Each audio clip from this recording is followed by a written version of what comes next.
Hi Aquarius and Aquarius Rising, this is your December 2016 forecast. So until the 21st of December, the Sun is going to be in your 11th house, and this is the house of friendships, group associations, hopes, dreams and aspirations. And it's going to be joining Saturn in this house. So, Saturn here has been pruning away your friendship circle, making sure fair weather friends fade away and important connections and connections that you really value. Also with respected peers and authority figures get more established. So you're working to enhance your career objectives and professional standing through your friendship, social circles and connections. So the 11th house also shows a month where there's a lot of social activity, lots of mingling, and I think this is really going to be unavoidable for you because Venus and Mars are going to be joining each other in your first house between the 8th and the 19th of December. So Venus and Mars together in your first is going to make you very socially seductive, very attractive, very charismatic. Venus in the first can attract lots of opportunities for socializing, having a good time, and opportunities for romance and fun are going to come to your doorstep. And with Mars here, that's going to be that push to get out there, to make things happen, to take the initiative. So for those of you that are single, this is going to make you pretty irresistible and charismatic and seductive. And for those of you that want to deepen your connection to other people that are in existing relationships, this is going to help stimulate that. So Mercury, of course, is going retrograde on the 19th. So Mercury will be retrograde in Capricorn, and this is going to be in your 12th house sector, and the Sun will be joining Mercury there in the last week of December.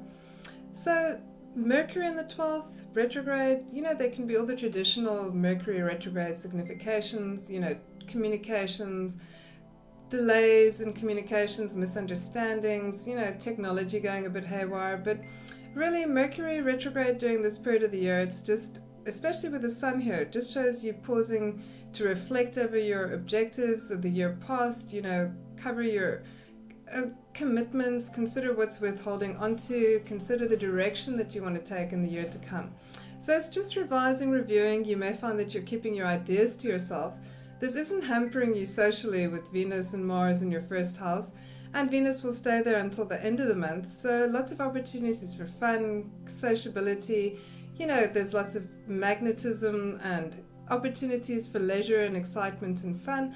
But with Mercury in the 12th, you're going over things, revising your ideas, carefully considering, what you want to be involved with, what direction you want things to take.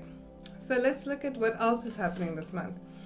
The big news, of course, is that Jupiter and Uranus are going to be in an exciting aspect in opposition, and also that Saturn's going to be in a very productive aspect with Uranus. But let's look at that when it comes up. So the month started off with a new moon in Sagittarius in your 11th house, so this was the start of a very social period for you, connecting with friends, making connections, so opportunities for new friendships and, having fun with friends, generally speaking. Also, group associations and affiliations are themes that you're going to be exploring. So on the 1st of December, Mars is trining Jupiter from your 1st to your 9th house. And this is great for high energy activities. You feel vigorous, you feel confident, and, perhaps you're taking the lead. The 9th house is that house of travel and, higher learning and study, and it's publishing and teaching, so there can be unexpected breaks in this respect. So, you could find an opportunity to travel or make travel plans or study plans. On the 3rd of December, Mars is sextiling Saturn, and this helps you become more concrete and tangible and practical in that planning around, these areas. So, activities that require a little bit more diligence and patience, or just the practical execution involved in them. Jupiter is going to be giving you that optimism, opportunity, and luck, and Saturn's going to help you with the nitty-gritty and the planning and the organizing and the structuring. So on the 9th, the Sun is sextiling Jupiter, so the Sun is in your 11th house and Jupiter is in your 9th. So this puts you in a very optimistic frame of mind, and it's very good for social connections and also for 9th house endeavors, which are our hopes, dreams, and aspirations and goals, which are the provenance of the 11th house as well. So this is again good for traveling plans, good for group activities, it's good for networking and friendships. So you'll really be able to make a very good impression in these arenas. So if you need to present ideas to a group, this is also very good for that. So on the 10th, the Sun is conjuncting Saturn in your 11th house. So this brings to the fore duties, obligations, commitments, and restrictions in the area of friends and group associations. So, but this is also very good for accomplishment and achievement for work that's been done and recognition for that. So it can also perhaps highlight commitments that you've made that you have to fulfill.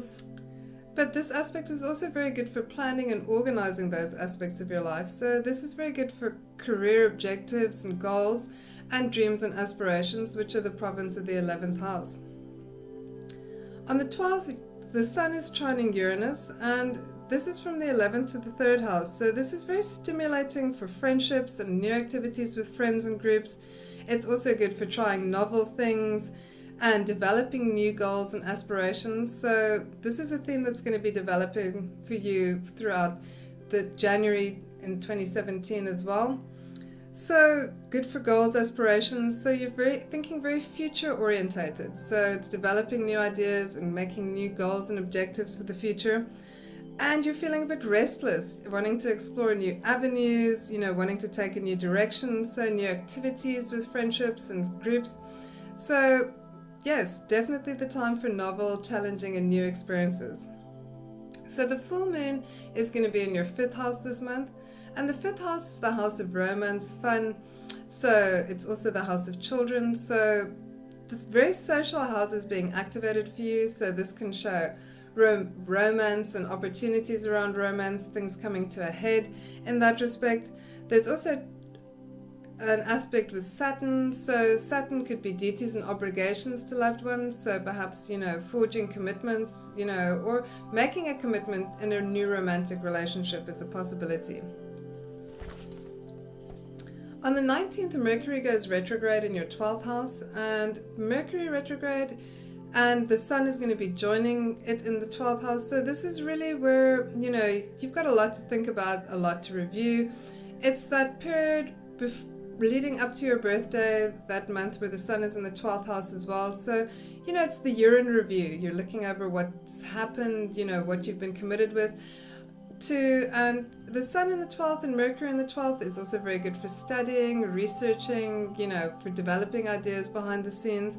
So perhaps you're still keeping your ideas to yourself before you launch them. Mercury is going to be in this position in Capricorn until the end of January. So, there's very careful strategic planning. It's very good for studying and working hard and conscientiously on your own.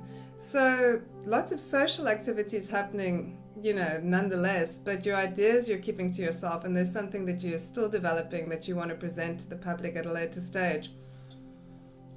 So on the 24th of December, Saturn is trining Uranus from your 11th to your 3rd house, and we'll see this aspect again in 2017.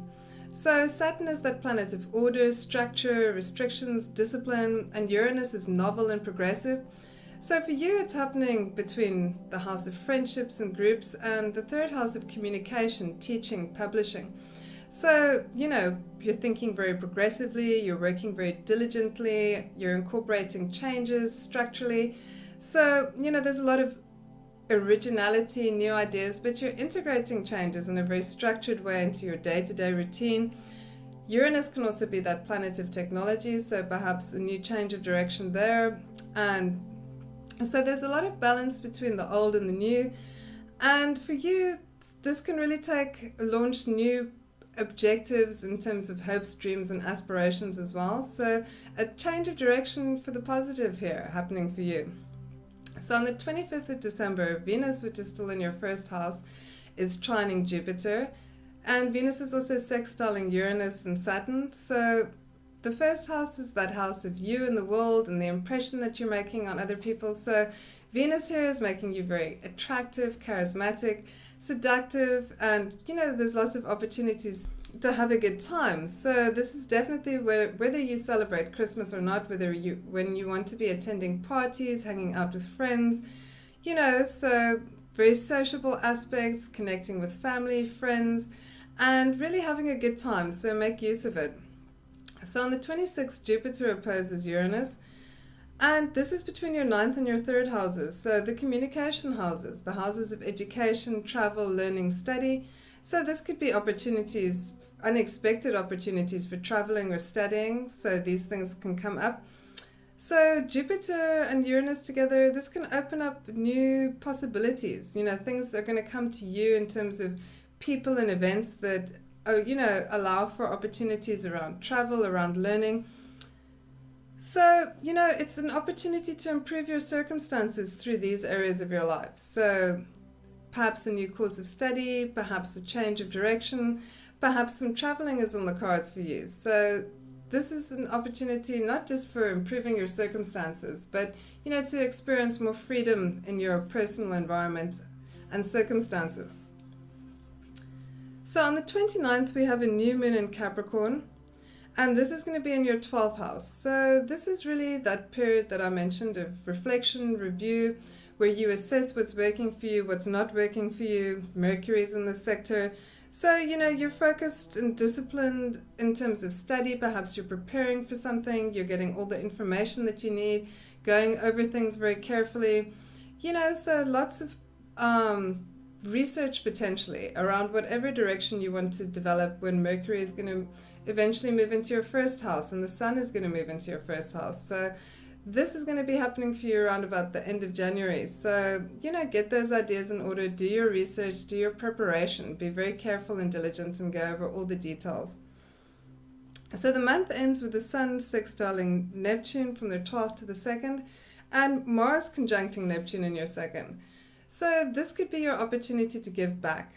You know, these planets stimulate altruism. You know, it could be helping somebody who's in need or a group of people that are disadvantaged, so it could be a charitable donation.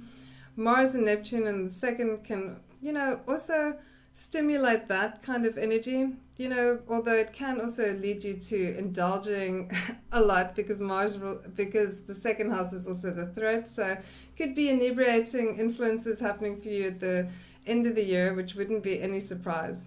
Anyway, if you've enjoyed this forecast, please like and subscribe, and thanks so much for listening.